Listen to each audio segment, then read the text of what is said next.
Ce n'est pas un tatouage. C'est une marque de la vente aux enchères, dit une femme au teint irrégulier. L'éleveur pleura. Ellie Thompson fixait la marque sur son bras depuis 3 jours d'affilée. Chaque fois qu'Ayana retroussait ses manches pour travailler, elle était là, un cercle parfait avec d'étranges symboles à l'intérieur, gravés au fer rouge dans sa peau juste au-dessus du poignet.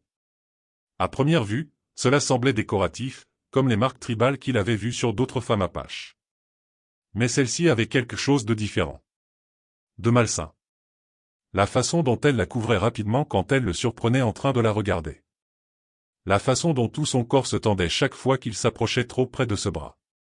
La façon dont elle ne laissait jamais l'eau la toucher directement lorsqu'elle se lavait au puits. Le 4e matin, alors qu'elle attrapait un lourceau, la manche se retira de nouveau. Cette fois, Ellie vit quelque chose qui lui glaça le sang. Les bords de la marque n'étaient pas les lignes nettes de l'art traditionnel apache. Ils étaient rugueux, marqués de cicatrices, et le long du bas, à peine visible à moins de savoir quoi chercher, se trouvaient de minuscules chiffres. « Ayana » dit-il doucement, sa voix lui semblant étrange même à ses propres oreilles.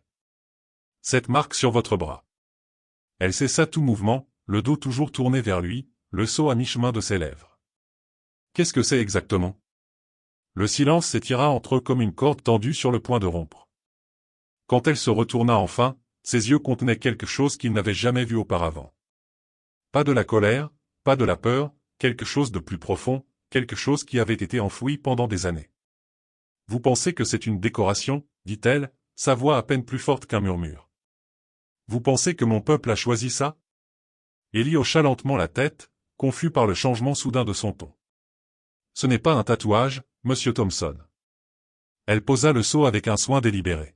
« C'est une marque de la vente aux enchères. » Les mots restèrent en suspens dans l'air comme la fumée d'un feu mourant. Ellie sentit son monde basculer lorsque la signification le frappa. Vente aux enchères. Le genre de vente où les gens étaient vendus comme du bétail, marqués comme du bétail, numérotés pour l'inventaire. Mais c'était impossible. C'était le territoire apache. C'était des terres libres. Il n'y avait pas de vente aux enchères ici. Personne n'oserait. Quelle vente aux enchères, murmura-t-il.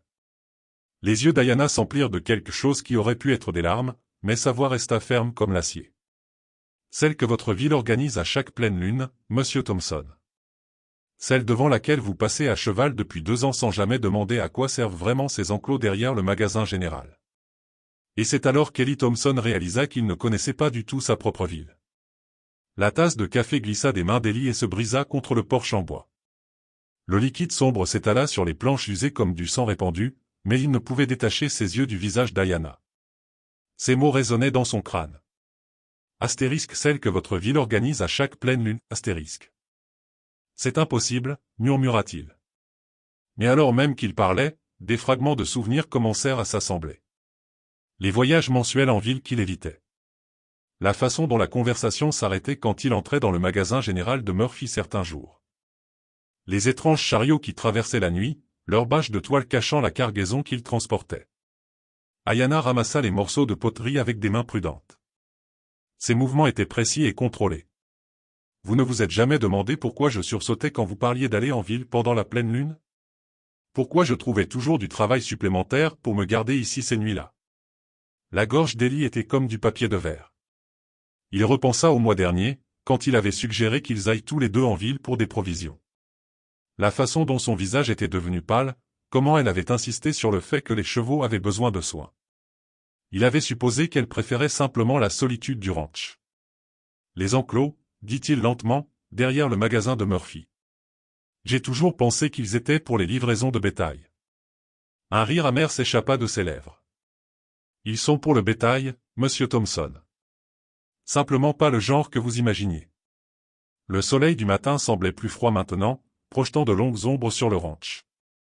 Ellie regarda Ayana marcher vers le puits, son mouvement stable malgré le tremblement qu'il pouvait voir dans ses mains. La marque sur son bras semblait brûler plus sombrement à la lumière du soleil. Ces minuscules chiffres en bas prenaient soudain un sens terrible. « Depuis combien de temps ?» demanda-t-il. « Depuis combien de temps cela se passe-t-il » 7 ans. Elle tira l'eau du puits avec une précision mécanique. Chaque mois, comme une horloge, ils amènent des chariots de 3 territoires. Parfois des Apaches, parfois des familles mexicaines des colonies frontalières, parfois des enfants qui se sont trop éloignés de leur maison. Ellie se sentit mal. 7 ans. Il avait vécu à 20 miles d'une vente d'esclaves pendant 7 ans, passant devant ses enclos des dizaines de fois, ne remettant jamais en question les bruits qui venaient de derrière le magasin de Murphy, ne demandant jamais pourquoi certaines personnes en ville semblaient avoir de l'argent qui ne correspondait pas à leur prétendu métier. Qui dirige ça? Sa voix sortit. Ayana fit une pause, le seau à mi-chemin de ses lèvres. Quand elle croisa son regard, il vit quelque chose qui le glaça plus que ses paroles précédentes. De la reconnaissance, le genre qui vient avec une connaissance intime du mal. Vous les connaissez, dit-elle doucement. Vous buvez avec eux, vous faites du commerce avec eux, vous les appelez vos voisins. Le monde bascula sous les pieds d'Ellie. Tout ce qu'il pensait savoir sur sa communauté, sa ville, sa vie s'effondra comme des feuilles d'automne. Mais une question brûlait plus fort que son choc et sa honte. Comment vous êtes-vous échappé? Les yeux d'Ayana se durcirent. Qui a dit que je me suis échappé, monsieur Thompson? Le silence s'étira entre eux comme un gouffre. Ellie fixa Ayana, ces mots résonnant dans son esprit. Astérisque qui a dit que je me suis échappé, astérisque l'implication le frappa comme un coup physique. Et soudain, il comprit pourquoi elle était apparue à son ranch il y a 18 mois. Pourquoi elle avait travaillé pour à peine assez de nourriture pour survivre. Pourquoi elle n'avait jamais demandé de salaire. J'ai été achetée, dit-elle, lisant l'horreur dans son expression. Par un homme qui avait besoin d'une gouvernante. Il est mort de la fièvre l'hiver dernier. Sa veuve n'avait aucune utilité pour moi. Elle m'a envoyé ici avec une lettre. Le sang d'Ellie se glaça. Quelle lettre? Ayana fouilla dans la poche de sa robe usée et en sortit un papier plié, jauni par l'âge et la manipulation. Elle le lui tendit avec des doigts fermes, bien qu'il pût voir le muscle de sa mâchoire se contracter. L'écriture était familière. Trop familière. Chère Ellie, lut-il à haute voix, sa voix se brisant. La porteuse de cette lettre est propre, travailleuse et obéissante. Elle sait cuisiner, nettoyer et s'occuper du bétail. Je suis sûr que vous trouverez ses services adéquats jusqu'à ce que vous puissiez prendre d'autres dispositions. Elle nécessite peu de nourriture et aucun salaire. Considérez cela comme une faveur entre voisins. Margaret Winters. La lettre s'envola de ses mains comme un oiseau mort. Margaret Winters, la veuve du banquier, la femme qui lui avait servi du café aux réunions de l'église, qui lui avait demandé des nouvelles de sa santé avec une sollicitude apparente, qui avait souri gentiment en lui tendant cette lettre et en lui disant qu'elle l'aidait à trouver une aide fiable. Elle savait, murmura-t-il. Madame Winters savait ce que vous étiez. Elle était là, corrigea Ayana. À la vente aux enchères. Elle a enchéri sur une jeune fille mexicaine pour sa cuisine, mais quelqu'un a offert plus. Je suis allé au vieux monsieur Carvé à la place. Ellie sentit le sol se dérober sous ses pieds. Les membres respectés de sa communauté, des gens qu'il connaissait depuis des années, des gens en qui il avait confiance, ils faisaient tous partie de ça. La vente aux enchères n'était pas une opération cachée menée par des hors-la-loi et des vagabonds. C'était une affaire soutenue par les mêmes personnes qui chantaient des hymnes le dimanche matin. Combien sont au courant? Demanda-t-il. La plupart du conseil municipal, les propriétaires de magasins, quiconque a de l'argent à dépenser et du travail à faire. La voix d'Ayana resta égale, mais il pouvait voir la douleur gravée dans les rides autour de ses yeux. Ils appellent ça un programme d'apprentissage. Ça a l'air respectable. Des sabots de cheval tonnèrent sur le chemin de terre menant au ranch. Ellie leva les yeux pour voir une silhouette familière s'approcher. Le shérif Watson, son insigne brillant au soleil du matin. L'homme descendit de cheval avec une aisance pratiquée, son visage buriné s'ouvrant sur le même sourire amical qu'Ellie avait vu 100 fois auparavant. « Bonjour, Ellie », lança Watson en inclinant son chapeau. « J'espère que tu ne m'en veux pas pour cette visite matinale. J'ai une affaire à discuter. » Les yeux du shérif trouvèrent Ayana, et quelque chose vacilla sur ses traits. Pas de la surprise, de la reconnaissance. Le genre qui vient d'une connaissance antérieure. « Ayana », dit Watson doucement. « Je me demandais où tu avais bien pu passer. » Elle fit un pas involontaire en arrière, sa main se déplaçant instinctivement pour couvrir la marque sur son bras. Ellie observa cet échange avec une appréhension croissante. Le shérif la connaissait, avait su où elle se trouvait depuis le début, ce qui signifiait que cette visite n'était pas une coïncidence. « Quel genre d'affaire, shérif ?» demanda Ellie, bien qu'il craignît déjà la réponse. Le sourire de Watson ne faiblit pas. Mais ses yeux étaient devenus froids comme la pierre. Le genre qui concerne une propriété qui n'a pas été correctement enregistrée, Ellie. Le genre qui doit être réglé avant que ça ne devienne un problème légal. La main du shérif reposait nonchalamment sur sa ceinture de pistolet, et Ellie réalisa avec une clarté cristalline que tout ce qu'il avait cru sur la loi et l'ordre dans sa ville était un mensonge. Ellie sentit le poids du regard de Watson comme une chose physique. La mention désinvolte de « propriété » par le shérif lui retourna l'estomac, mais la colère commençait à brûler à travers le choc. Cet homme, qu'il avait respecté, pour qui il avait voté, se tenait sur sa terre, parlant d'Ayana comme si elle était du bétail. « Qu'est-ce que vous suggérez exactement, shérif ?» Ellie garda sa voix stable, bien que ses mains tremblassent de rage. Watson s'approcha, ses bottes craquant sur les fragments de la tasse de café brisée. « Je suggère que certains arrangements nécessitent une documentation appropriée. » Ellie, Madame Winters était censée s'occuper des papiers quand elle a transféré la fille, mais il semble qu'elle ait oublié de les déposer au comté. Des papiers pourquoi? Transfert de propriété. Watson le dit comme s'il parlait de bétail ou de chevaux. Tu vois, légalement parlant, Ayana ici est toujours répertoriée comme propriété de la succession Carvey. Quand le vieil homme Carvey est mort, tout est allé en homologation. Ça l'inclut. Ayana s'était raidie, sa respiration devenant courte et contrôlée.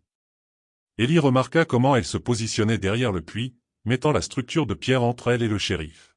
« Depuis quand les gens possèdent-ils d'autres personnes sur ce territoire ?» demanda Ellie. Watson rit, un son dépourvu d'humour. « Depuis toujours, mon ami. On appelle ça juste quelque chose de plus joli maintenant. Contrat d'apprentissage, servitude pour dette, recouvrement de créances. Les lois sont de notre côté, tant que les papiers sont en règle.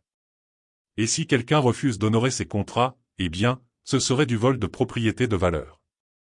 Un crime grave. » La main de Watson se rapprocha de son pistolet. Ça pourrait signifier la prison. Ça pourrait signifier pire si la propriété en question essaie de fuir. Ellie jeta un coup d'œil à Ayana, voyant la terreur qu'elle essayait si fort de cacher. Combien d'autres avait-elle vu être ramenés de force dans ces enclos derrière le magasin de Murphy? Combien avaient essayé de résister pour finalement disparaître complètement? Qu'est-ce que vous voulez, Watson? C'est simple. Tu as deux choix. Premier choix, tu paies la dette de la succession sur son contrat. Ce serait environ $200, plus les intérêts, plus le coût de son logement et de sa nourriture cette dernière année et demie. $200. Plus d'argent qu'Ellie n'envoyait en 6 mois de travail au ranch. De l'argent qu'il n'avait pas et ne pouvait pas emprunter. Pas sans vendre sa terre. Quel est le deuxième choix? Le sourire de Watson revint. Froid et prédateur. Tu nous la laisses la ramener en ville. Elle sera mise aux enchères la semaine prochaine. Légale et en bonne et due forme cette fois. Elle pourrait même obtenir un meilleur prix, vu qu'elle a été bien nourrie et soignée sous ton toit. Non. Le mot sortit avant qu'Ellie ne puisse l'arrêter. L'expression du shérif ne changea pas, mais quelque chose de dangereux vacilla dans ses yeux. Ce n'est pas vraiment à toi de décider, Ellie. Elle n'est pas à toi. Elle n'appartient à personne. C'est une personne. C'est une propriété qui n'a pas été payée. Et la propriété doit être restituée à ses propriétaires légitimes. Watson contourna le puits, se dirigeant vers Ayana. « Allez, ma fille. Il est temps de partir. » Ayana se pressa contre la pierre, ses yeux allant d'Ellie au shérif. Pendant un instant, Ellie vit au-delà de son contrôle minutieux la terreur absolue qui se cachait en dessous. Cette femme, qui avait affronté les horreurs qui avaient mené à cette marque sur son bras, qui avait survécu à être vendue comme du bétail, avait plus peur de retourner là-bas que de toute autre chose. « Elle reste, » dit Ellie, se plaçant pour bloquer le passage de Watson. La main du shérif se posa sur la poignée de son pistolet. « Écarte-toi, Ellie. Ne rends pas les choses plus difficiles qu'elles ne doivent l'être. » « Ou quoi? Vous me tirerez dessus sur ma propre terre? Si c'est ce qu'il faut pour faire respecter la loi. » La voix de Watson était devenue plate, sans émotion. « Tu abrites une propriété volée. C'est un crime que je ne peux pas ignorer. » Mais Ellie avait cessé d'écouter, car derrière Watson, il pouvait voir des nuages de poussière à l'horizon, d'autres cavaliers approchant, et il réalisa avec une horreur croissante que le shérif n'était pas venu seul. Les cavaliers qui approchaient prirent des formes familières qui firent sombrer le cœur d'Ellie. Murphy du magasin général, sa silhouette massive reconnaissable même à distance. Le banquier Caldwell sur son cheval noir immaculé. 3 autres hommes qu'Ellie reconnaissait des réunions du conseil municipal, tous armés, tous arborant la même expression sinistre. « Vous avez appelé des renforts ?» demanda Ellie à Watson, bien que la réponse fût évidente. « J'ai appelé des témoins », corrigea le shérif. Une exigence légale lors de la récupération d'une propriété de valeur. Ces messieurs représentent les intérêts de la communauté. Alors que les cavaliers se rapprochaient, Ellie aperçut quelque chose qui lui glaça le sang. Le cheval de Murphy tirait une petite charrette, et dans cette charrette se trouvaient des chaînes, de lourds fers qui brillaient sourdement au soleil du matin. Ayanna les vit aussi. Sa façade contrôlée se fissura enfin, et un son s'échappa de sa gorge. Pas tout à fait un sanglot, pas tout à fait un hoquet, mais quelque chose de brut et de brisé qui transperça Ellie comme une lame. « S'il vous plaît, murmura-t-elle, la première fois qu'il entendait sa voix trembler. Ne les laissez pas me reprendre. Les mots frappèrent Ellie plus durement que n'importe quel coup physique. Cette femme forte et digne qui avait enduré des horreurs indicibles le suppliait pour une protection qu'il ne pouvait pas lui donner. 2 cents dollars auraient aussi bien pu être 2000 dollars. Son ranch produisait à peine assez pour le nourrir et le vêtir. Murphy descendit de cheval avec un grognement, son ventre tendant son gilet. « Bonjour, Ellie. Désolé pour ça, mais les affaires sont les affaires. » « Quelles affaires ?» La voix d'Ellie sortit plus rauque qu'il ne l'avait prévu. « Les affaires des enchères. Nous avons des acheteurs qui viennent de 2 territoires la semaine prochaine.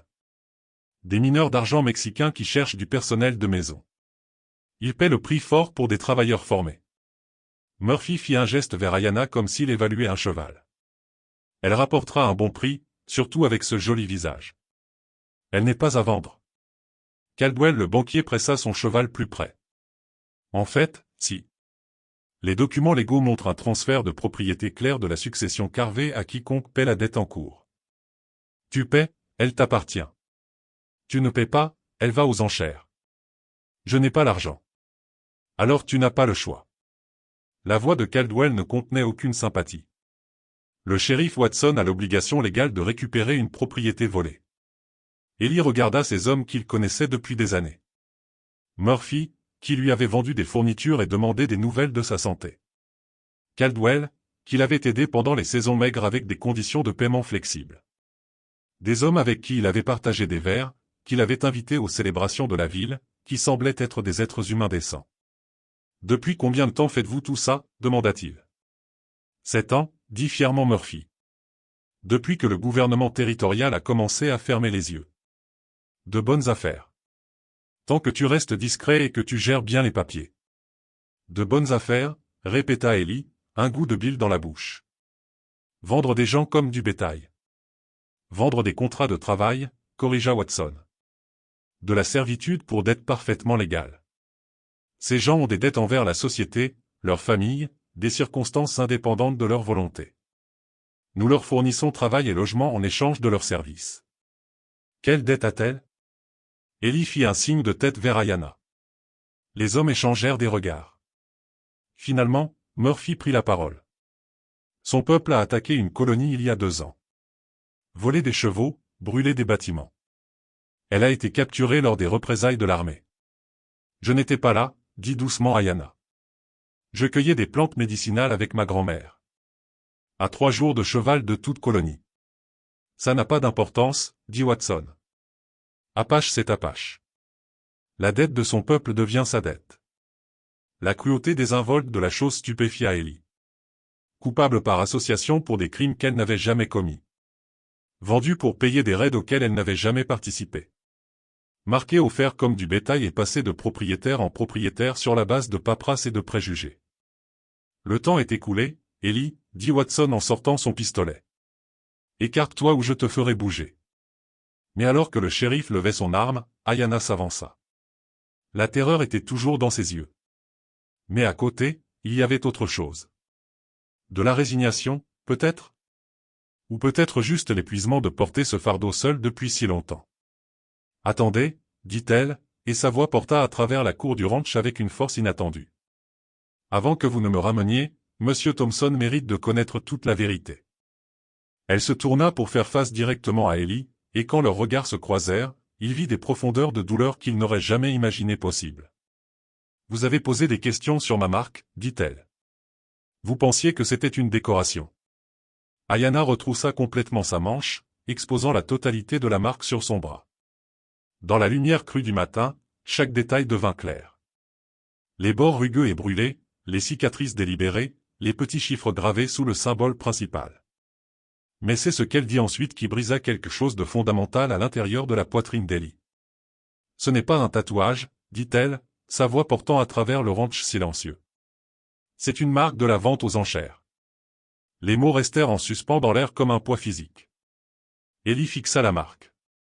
La regarda vraiment pour la première fois. Le cercle qu'il avait cru décoratif était en réalité la lettre C pour Carver. Les symboles à l'intérieur n'étaient pas des motifs tribaux, mais des marqueurs de propriété indiquant la possession et la valeur. Les chiffres en dessous n'étaient pas cérémoniels, mais des codes d'inventaire, la marquant comme l'article numéro 47 dans un registre de misère humaine. Il chauffe le fer jusqu'à ce qu'il soit blanc, continua Ayanna, sa voix stable malgré le tremblement de ses mains. Puis il le presse dans votre peau pendant que 4 hommes vous tiennent. L'odeur de votre propre chair qui brûle reste avec vous pour toujours. Ellie sentit ses genoux fléchir. L'horreur totale de ce qu'elle avait enduré, de ce que ces citadins respectables lui avaient fait, s'abattit sur lui comme un mur qui s'effondre. Elle avait été marquée au fer comme du bétail, comme une propriété, par des gens qui l'avaient appelée des voisins. Les chiffres leur disent pour combien vous avez été vendu, poursuivit-elle sans relâche. 47 signifie 47 $. C'est ce que je valais pour eux. Moins qu'un bon cheval. Un son s'échappa de la gorge d'Ellie. Quelque chose entre un sanglot et un grognement. Des larmes qu'il n'avait pas senties venir laissèrent des traces brûlantes sur ses joues. La femme qui se tenait devant lui avait été réduite à 47 $ et une cicatrice de brûlure. Et il avait vécu dans une ignorance bienheureuse pendant que des monstres se disaient représentants de la loi. Jésus-Christ, marmonna Murphy, se tortillant mal à l'aise. Elle n'est pas censée parler de cette partie. La ferme, gronda Ellie, sa voix se brisant. Le banquier et le shérif échangèrent des regards nerveux en regardant cet homme qu'ils connaissaient depuis des années s'effondrer devant leurs yeux.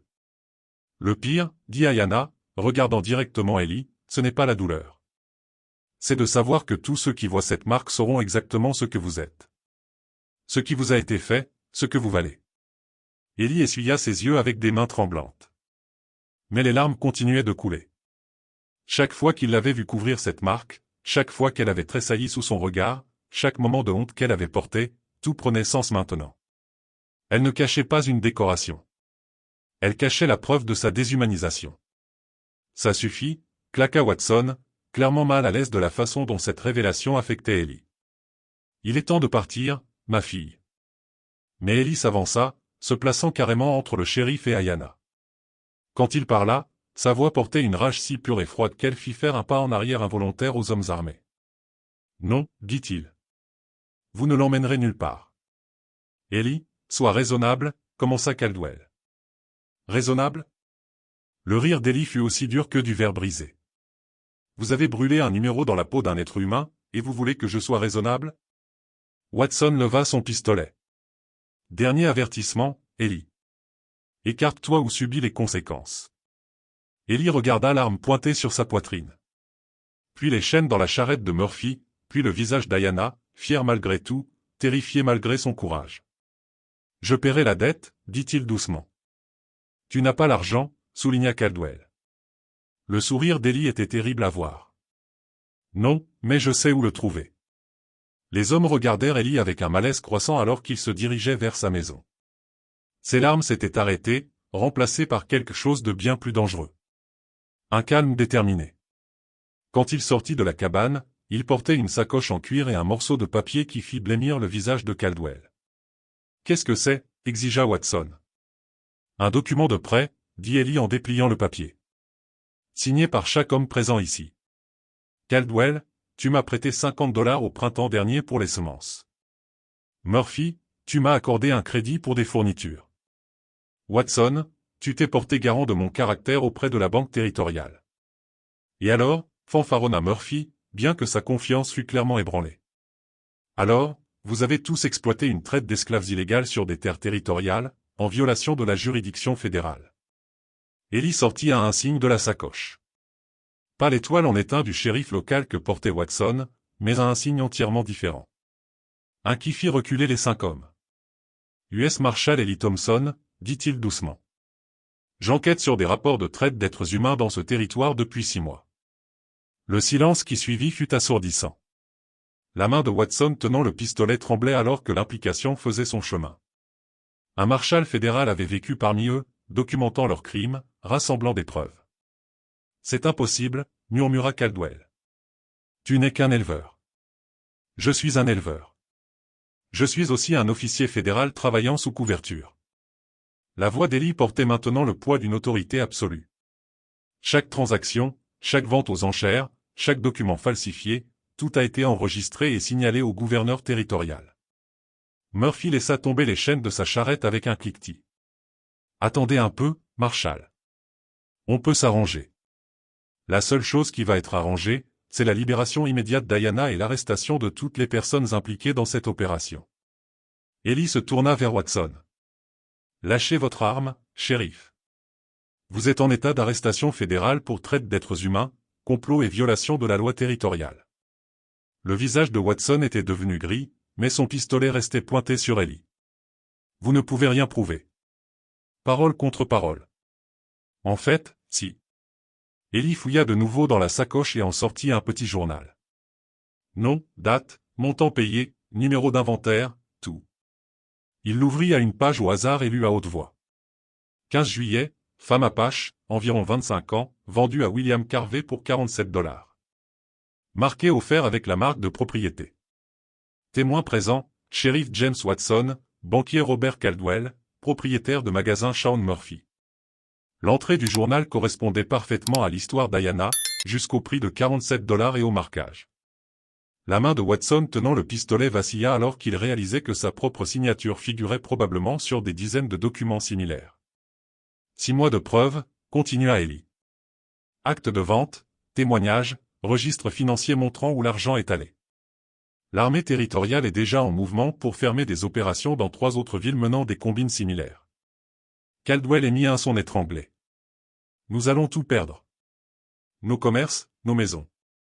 Vous auriez dû y penser avant de commencer à vendre des êtres humains. La voix d'Ellie ne contenait aucune sympathie. Ayana, éloignez-vous d'eux. Mais alors qu'elle se dirigeait vers Ellie, Watson prit une décision désespérée. N'ayant plus rien à perdre, il pointa son arme vers la femme qui avait exposé toute leur opération. Si on doit tomber, gronda-t-il. Elle vient avec nous. La détonation du pistolet de Watson déchira l'air matinal. Mais Ellie s'y attendait. 6 mois à observer ces hommes lui avaient appris à lire leur désespoir. Il s'était jeté sur le côté à l'instant même où le doigt de Watson commençait à se crisper, plaquant Ayana au sol derrière le puits de pierre. La balle frappa le rebord du puits, projetant des éclats de roche. Avant que Watson ne puisse tirer à nouveau, le tonnerre de sabots approchant annonça l'arrivée de renforts fédéraux. 6 cavaliers en uniforme bleu apparurent au sommet de la colline, leurs fusils déjà sortis. « Marshal fédéraux !» cria le cavalier de tête. « Lâchez vos armes !» Le visage de Watson se décomposa en réalisant que le piège avait été parfaitement tendu. Ellie n'avait pas travaillé seule. Toute l'opération avait été coordonnée depuis la capitale territoriale. Le pistolet du shérif tomba au sol avec un cliquetis alors qu'il levait ses mains tremblantes. Murphy, Caldwell. Vous autres, à genoux, ordonna Ellie, se relevant et aidant Ayana à se remettre sur pied. Les hommes qui avaient semblé si confiants quelques minutes plus tôt ressemblaient maintenant à ce qu'ils étaient vraiment, des criminels pris en flagrant délit. La marshal adjointe Sarah Chen descendit de cheval et s'approcha d'Ellie avec une efficacité professionnelle. Marshal Thompson, rapport de situation. 5 suspects en garde à vue. Preuves sécurisées. Ellie lui tendit le journal et les documents. La femme ici est Ayana. C'est un témoin clé et une victime. La marque sur son bras est la preuve de leur pratique de marquage. La mâchoire de Chen se contracta en examinant la marque. Nous aurons besoin de photographies pour le procès. Madame, êtes-vous prête à témoigner? Ayana regarda les hommes agenouillés dans la poussière, leurs mains liées par des fers, les mêmes chaînes qu'ils avaient apportées pour la lier. Oui, dit-elle, sa voix plus forte qu'elle ne l'avait été de toute la matinée. Je témoignerai. Et l'opération de vente aux enchères, demanda Ellie. Fermée depuis ce matin, répondit Chen. Nous avons frappé 3 endroits simultanément. 47 personnes libérées, dont 12 enfants. Le gouverneur territorial a émis des mandats d'arrêt pour chaque participant que nous avons pu identifier. Murphy émit un gémissement. Nos familles vont mourir de faim. Nos commerces? Vous auriez dû y penser avant de vous lancer dans la traite d'êtres humains, dit froidement Chen. Chargez-les dans le chariot. Alors que les adjoints sécurisaient les prisonniers, Ellie se tourna vers Ayanna. Elle fixait Watson alors qu'il était emmené, son expression illisible. « Comment vous sentez-vous » demanda doucement Ellie. « Libre » dit-elle simplement. « Pour la première fois en 2 ans, vraiment libre. »« Que allez-vous faire maintenant » Ayanna resta silencieuse un long moment, regardant la poussière retomber alors que le chariot transportant ses bourreaux disparaissait sur la route. « Je ne sais pas, admit-elle. Pendant si longtemps, je n'ai pensé qu'à survivre chaque jour. Je n'ai jamais osé planifier un avenir. » Ellie fit un signe de tête vers sa maison de ranch, d'où s'élevait encore la fumée du feu du matin. « Vous êtes la bienvenue pour rester aussi longtemps que vous en aurez besoin. En tant que femme libre, avec un salaire et du respect. Et quand votre travail de marshal sera terminé ?» Ellie regarda la terre qu'il avait appris à aimer. L'endroit où il avait découvert une telle noirceur, mais aussi trouvé un but plus grand que lui-même. Peut-être qu'il n'a pas à être terminé. Il y a d'autres territoires, d'autres opérations comme celle-ci, d'autres personnes qui ont besoin d'aide. Ayanna sourit, le premier sourire sincère qu'il voyait de sa part. Alors peut-être que je vous aiderai à les aider.